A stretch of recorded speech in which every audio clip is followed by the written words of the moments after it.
Hey YouTube, it's that time of year again. I'm going to be doing a top 10 of the best figures of 2023. This year has been a really great year for figures, especially with the quote unquote 112 scale. I get confused a lot of times with that scale because I don't know if like the Japanese version of 112 is considered true 112 or if the American version of 112, i.e., kind of like Marvel Legends, Classified, G.I. Joe, or not G.I. Joe, but what's it called? Masters of the Universe Classics or Masterverse or like even the McFarlane figures. I don't know if those are exactly considered 112 domestically or not. But yeah, I got a top 10 list put together finally. I didn't know if I was going to do one since I had so many great figures of this year. But uh I got 10 figures laid out, but I also have 10 honorable mentions laid out too.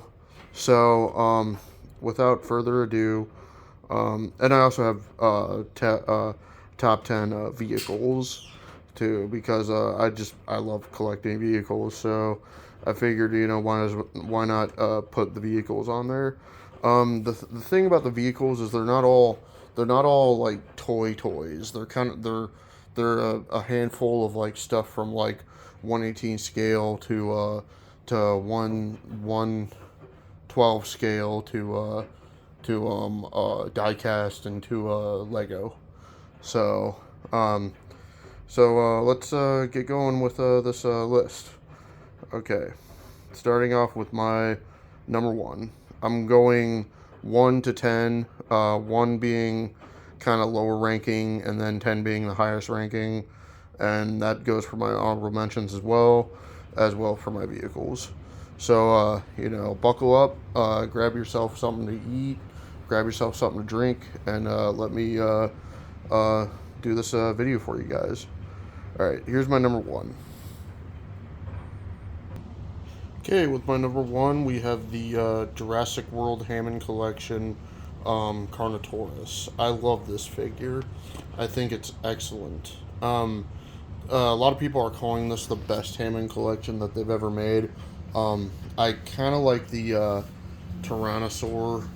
Like to me, this is like neck and neck with the Tyrannosaur. I think this is easily just as good as the Tyrannosaurus. But I thought it'd be kind of cool just to, bring out a 112 scale figure, whether it be 7 or 6 inches, just to show you just how these guys scale with that particular scale. Um, uh, another good um, comparison would be to show how they scale with like GI Joe classifieds. So let me bring that out. Okay, there's how you can see how it scales with your average GI Joe classified. So it's a pretty big animal. I mean, this would be still considered a subadult probably, but a large subadult nonetheless. Something that could still, do a lot of damage to your 112 figures along with, your 118 figures. That's kind of the beauty of reptiles is you could sort of put them at any scale just as long as they're not too small, unless if you're talking about like maybe snakes or lizards or something. But when it comes to like crocodiles and dinosaurs, you can put them basically at any size just as long as they're not too small. So I just like this dinosaur. I'm a huge fan of the Carno. I don't know much about it, other than like it's horned and it's a carnivore, which is just very bizarre. I kind of have a theory on what the horns were used for, and I don't think that they were used for killing prey. That just seems absurd, because if if if evolution had designed this animal to kill prey with other than its jaws, I think it would have just given it claws or something like that. I don't know why it would give it, these kind of herbivore like horns. That just doesn't make any sense. Plus, you think about all the animals that do have horns that are that are herbivores, I mean, they're all herbivores, and not all the time do they even really know how to use their horns effectively to fight. So, my theory is that they probably had their horns either for mating display, or they probably had them to block out the sun from their eyes. Because you look at the way that they're positioned on top of the head, you know, they're coming out through like an angle. So, you know, obviously with the Cretaceous sun, it would help in blocking the eyes out. But that's just my theory. And I've heard similar theories of that before. I've heard it before with like Allosaurus and stuff like that, and it makes a lot more sense when you think about it, because you got to wonder how sturdy really are reptilian horns. Like, not very many reptiles have horns. I've heard some iguanas have them, and obviously I've seen chameleons that have them too, but they don't look like mammalian horns, where mammalian horns are sturdy, and strong, and it looks like they can take a beating, whether or not the animal knows how to fight. But with reptiles, they just, like, even chameleons, like the horns on a chameleon look more like translucent, like they're brittle. Like you could just break them just by touching them, really. So, but that's my number one. So let's move on to my number two. Okay, here's my number two. It's an old figure. It's the Masters of the Universe classic Sky High with the Sky Sled. I got this back when I was in Las Vegas during April, and I found this at like Rogue Toys. That's right next to the Pawn Stars pawn shop. And I got an excellent deal on it. I only got it for like $100. Masters of the Universe classics, they just keep going up and up and up. So I was very happy to get this. It's an old figure, so there's really not much to say about it. I'm going based off of figures that I just got this year, not necessarily figures that came out this year. But this is like one of few on my list, if you count honorable mentions as one of them that I got this year. Um, that's uh that's uh that's an old figure. So moving on to my number three. Okay, number three is the Metaluna Mutant. This is from Super 7. This came out about in the beginning of September. I'm sure it kind of came out to kind of coincide with um, the Halloween season, because like NECA and Super 7 seem to be competing with each other. So this kind of came out along with the NECA Creature of the Black Lagoon. But nevertheless, I really love this figure. This is just such a great, awesome looking figure. So such an iconic look of a science fiction creature too. So you've seen like this type of design carry on from like Ninja Turtles Krang to other stuff like Mars Attacks and stuff like that. So I don't really like Super 7, especially with how they handled Silverhawks. They could have done so much better with Silverhawks, but they just didn't. I don't know if that was just due to like, demand. If we're seeing sort of a Cyberpunk 2077 situation with Silverhawks. But I didn't do a disappointing part of my list or a worst part of my list. But if those of you who collect Super 7, I got the Monstar, the armored version, and at first I thought that was just going to be a cool figure, but it let me down. Like, it felt hollow, it felt cheap. It wouldn't, like, it doesn't stand all that well. Like, mine's still standing, it has been for a while, but it's fallen over like so many times. So, and I just can't stand that about a figure. But this is a great figure. I love this figure. I actually kind of like this. Why not kind of? I do like this better than a lot of NECA's Universal Monster releases. But this will actually fit in quite well with the releases as well. So if you're into just Universal Monsters, if you're into old science fiction movies, or if you're just into like really cool like alien creatures, this one I highly recommend. Let's move on to my number 4. Okay, this is my number 4. I didn't bring him out on the steps just because he's a part of a scene over here, but it's this NECA Warduke. This thing is badass. You know, I know there's mythic legions and stuff like that, but we don't seem to get like a lot of fantasy characters. I mean, there's mythic legions and then there's Masterverse and stuff like that, but we don't get a lot of like really detailed, hardcore, fantasy characters very often. It seems like any more so nowadays, what we do get a lot of times is either like Marvel or military. And I'm not complaining about that. I just think that like fantasy is a genre that's it seems like it seems like a paradox because it seems like a genre that's sort of too badass to like do too much. So, and I kind of get that, but yet again, it's like I also just want more fantasy stuff in my collection. So, um, at number 4 is the NECA Warduke. Okay, and at number 5 we have Copperhead. I love this figure. This figure is just cool. They call him like a de facto uh,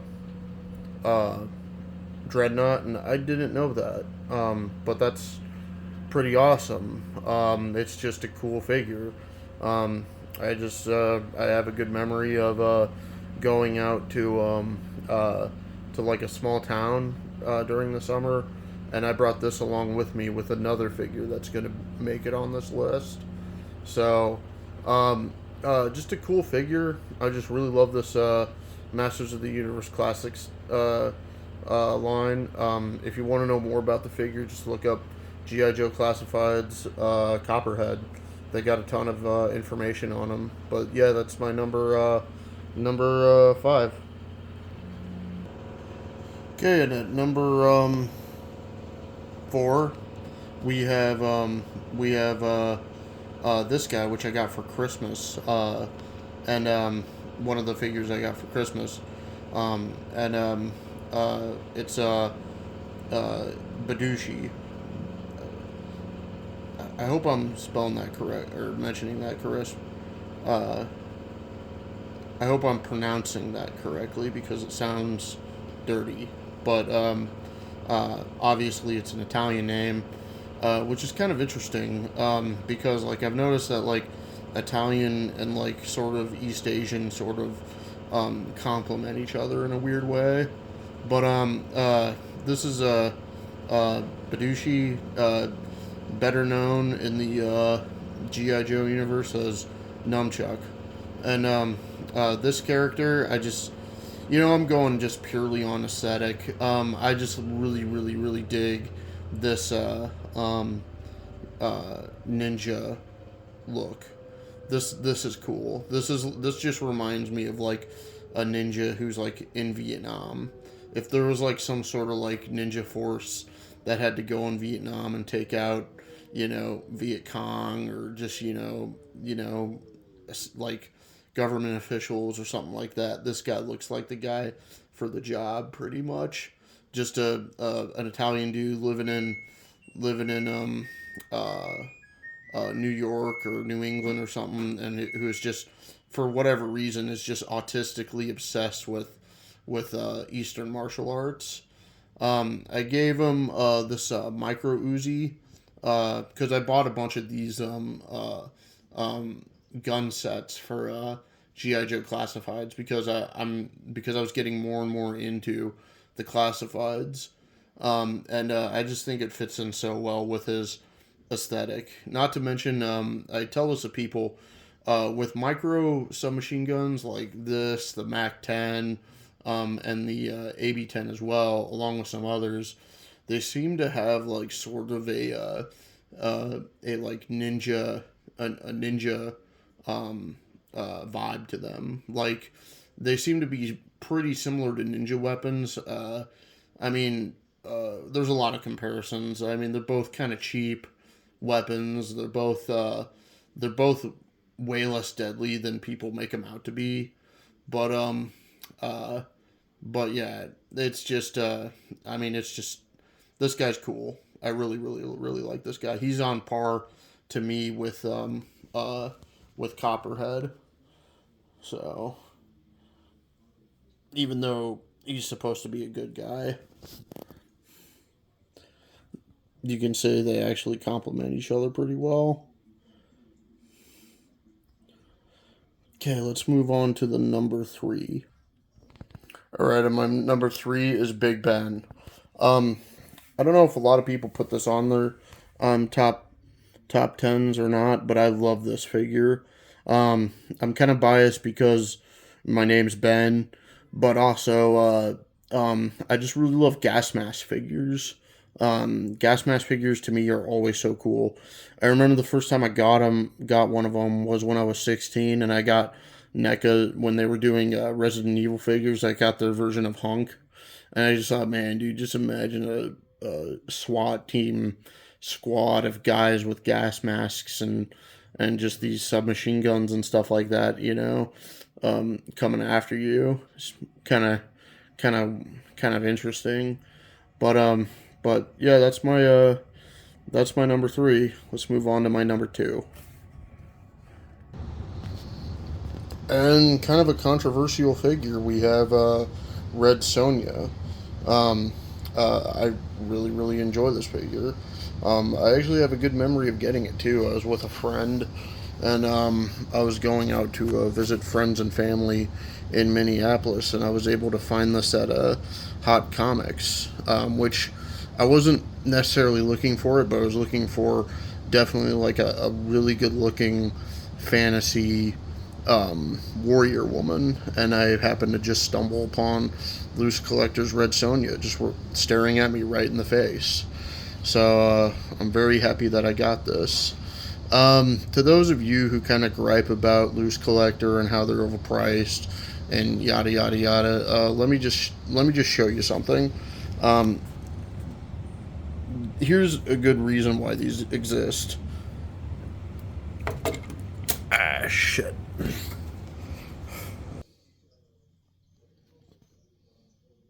When are you gonna have He-Man fight alongside, or even strike up some sort of a relationship with Red Sonja?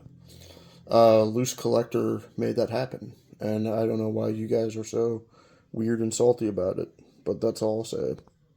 Moving on to my honorable mentions. Here's my first honorable mention. It's NECA's Creature of the Black Lagoon. Just a great figure. Highly recommend you picking them up if you haven't already. Let's move on to my next honorable mention. Okay, here's my second honorable mention. It's Heather Swain from the Cyberthrog line. I really love this figure. I think she's got a great body on her. Um, yeah, just great overall look, great overall aesthetic. She very much reminds me of like Jessica Biel's character from Texas Chainsaw, and that fried chicken chain T-shirt that she's wearing kind of adds to that look, because like I live in Nebraska, and as a teenager, like my family would always take like these weird trips to like these small towns, and there'd always be like some sort of weird fast food, or I mean chicken restaurant chain just like that. So I could easily see like a chicken restaurant chain on this t-shirt, like just going from like place to place and everything like that. So, you know, and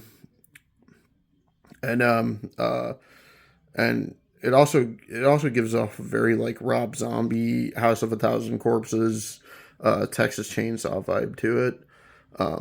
So yeah, she comes with like an array of like cool weapons, like a machete, an axe,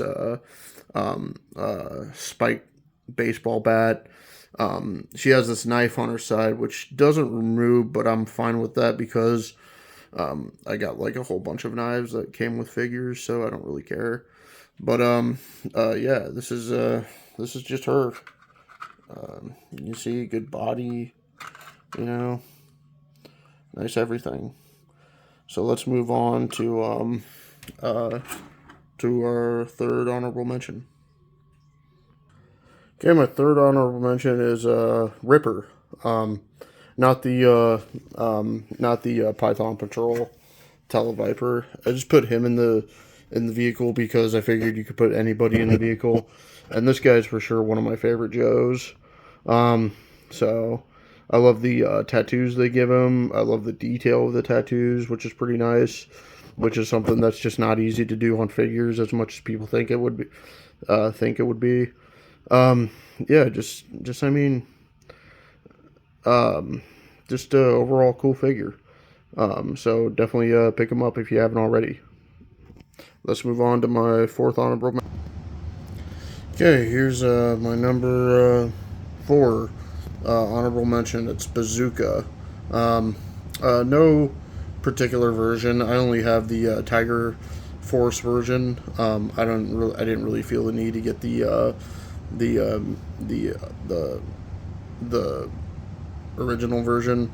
Uh, if I have this, so if I didn't have this, I probably would get the original version. But you know, so yeah, this one's definitely up there with one of my favorite Joes. This thing, like, he's cool, and you can just kind of tell that he's just like a big righteous dude that just wants to do right. Doesn't really want to shoot at civilians. Doesn't really want to become a villain or anything like that. Just an upstanding dude with a rifle. So I had to give him the FNFAL because the FNFAL is kind of touted as like one of the good guy weapons. So yeah, um, that's my number four. Okay, my number four is Cyberfrog. This one was going to be on the original list. I just haven't really had time to actually mess around with it, but I absolutely love this frog or this figure. I got it for my birthday, and along with the Heather Swain figure too. But this figure is just dope. He kind of has a body sort of reminiscent of Spider Man. This like weird, like skinny swimmer's type body, but you could just tell that this guy's just vicious, man. Like this guy he doesn't need a weapon. He is a weapon, and yeah, I love figures like that. It goes along with anything fantasy, science fiction, GI Joe classifieds, anything that just you know that you could just imagine, horror. He goes along with that too. So, um, so yeah, that's my number five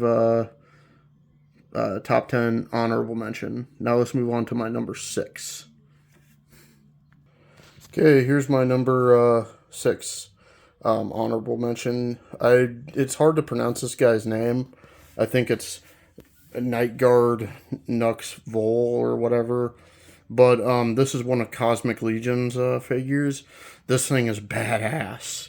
Like, if you like kind of your mutants or like your Resident Evil type looking dudes, then you'll definitely love this figure. This guy reminds me of something out of like Doom or Quake, or like some sort of like weird um, Stan Winston Studios type creature. Like this is kind of reminiscent of like those Stan Winston figures that you would see in Toys R Us during the 2000s. So let's move on to my number seven. Here's my number seven. It's got to be Logan, baby. This guy is just, I always wanted just a classic Jim Lee Wolverine, and then they came out with this 1997 Wolverine, which was kind of hard to find, and I just happened to stumble across him at a local Target, and I was just like, yes, I definitely want that in my collection. I've actually been kind of like really displeased with Marvel Legends lately, and just displeased with how people handle them and stuff like that.